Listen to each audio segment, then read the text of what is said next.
CPM నగర కార్యదర్శి. కరీంనగర్లో ప్రధానంగా ఉన్నటువంటి డంపింగ్ యార్డ్ సమస్యను పరిష్కరించాలి, డంపింగ్ యార్డ్ని కంచెల్లి తరలించాలని చెప్పి CPI, CPM, new democracy, mass line, అలాగే ఫార్వర్డ్ బ్లాక్, బీఆర్ఎస్ సంబంధించినటువంటి పొలిటికల్ జేఏసీగా డంపింగ్ యార్డ్ బాధితుల పొలిటికల్ జేఏసీ ఏర్పడి ఈరోజు మున్సిపల్ కమిషనర్కు వినతిపత్రం ఇవ్వడం జరిగింది. తను కూడా సానుకూలంగా స్పందించాడు. 6 నెలల్లో మేము డంపింగ్ యార్డ్ను ఇక్కడి నుంచి తరలిస్తామని చెప్పి కూడా హామీ ఇచ్చారు. మేము ఇప్పటికే చెప్తా ఉన్నాం, డంపింగ్ యార్డ్ మూలంగా కరీంనగర్లో ప్రజలు తీవ్రమైనటువంటి ఇబ్బందులు పడుతూ ఉన్నారు.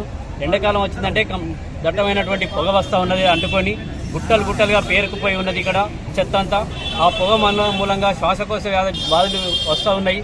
చాలా ఇబ్బందులు పడుతూ ఉన్నారు ప్రజలు. అట్లాగే ఆ రోడ్ నుంచి వెళ్ళి, బైపాస్ రోడ్ నుంచి వెళ్ళి వెళ్ళాలన్నా కూడా ఆ పొగకు వెహికల్స్ సరిగా కనపడక యాక్సిడెంట్లు అవుతూ ఉన్నాయి. అంతేకాదు వర్షాకాలం వచ్చిందంటే అంతా తడిసి దుర్వాసన వస్తున్నది. ఆ చుట్టుపక్కల ప్రాంతాలు నివసించలేనటువంటి పరిస్థితి వచ్చింది. దీన్ని వెంటనే తరలించాలని చెప్పి మేము ప్రధానంగా డిమాండ్ చేస్తూ ఉన్నాం. మొన్న మున్సిపల్ ఎన్నికల సందర్భంగా బీజేపీ కూడా హామీ ఇచ్చింది, మాకు మేయర్ పదవి కనుక ఇస్తే 1 నెల రోజులలో డంపింగ్ యార్డ్ను ఇక్కడి నుంచి తరలిస్తామని చెప్పి స్వయంగా కేంద్ర సహాయ మంత్రి బండి సంజయ్ హామీ ఇచ్చాడు. మరి ఈరోజు బీజేపీకి మేయర్ పీఠం ఇచ్చి 4 నెలలు అవుతుంది. 4 నెలలు అధికారంలో ఇప్పటి వరకు ఉండి మరి డంపింగ్ యార్డ్ సమస్య కనబడతలేదని చెప్పి కూడా మేము ప్రశ్నిస్తూ ఉన్నాం. ఇప్పటికైనా బీజేపీ మేయర్ కావచ్చు, అట్లాగే మున్సిపల్ కమిషనరు వెంటనే స్పందించి వీలైనంత తొందరగా ఈ డంపింగ్ యార్డ్ను ఎత్తివేయాలని చెప్పి మేము డిమాండ్ చేస్తున్నాం. లేదంటే పొలిటికల్ జేఏసీగా ఈ పోరాటాన్ని మరింత ఉధృతం చేస్తామని చెప్పి కూడా ఈ సందర్భంగా హెచ్చరిస్తా ఉన్నాం. Hi, this is Neha Shetty. Please subscribe to GK News. Hi everybody, subscribe to GK News.